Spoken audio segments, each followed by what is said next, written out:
I reached out to the people I thought were superstars in their own right. So program directors, people running programs in Liberia and Tanzania and Malawi, and had very, you know, furtive conversations with them. Where are your challenges? What can I help you with? And what do you want to do more? And how do you want to advance? And could you help in this area or that? And through those initial conversations, created pathways to empowering employees to do things differently.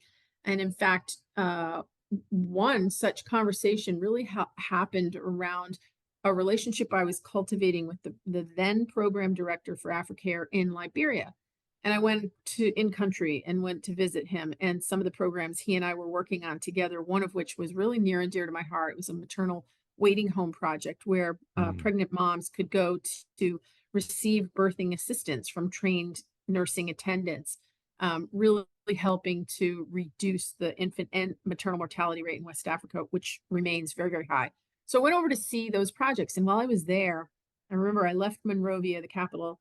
And when I left, the parking lot outside the Royal Grand Hotel in Monrovia, which is where the UN parks all their vehicles, and I went into the field, there were maybe 20 vehicles. When I came back, there were hundreds of vehicles. And I said to my then country manager, Ernest, why the buildup? And he said, Kendra, do you live under a rock? Ebola is here. Like they're here to fight Ebola. And I said, but it's not in Liberia yet. And he said, no, it's right on the Ghanaian border, though. It's going to be here before you know it.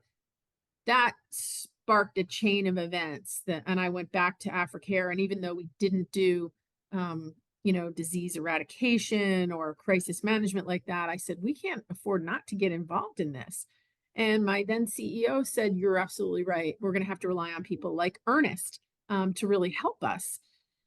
And so Ernest, we just empowered him to step up to the plate and meet with government officials. And he did. And the upshot of all of that was that he won the Clinton Award for humanitarian assistance Oh, 2 years wow. later, once we were on the other side of Ebola. And by that point in time, I had left. I had gone on to a different job. But Ernest is someone who I work with to this day.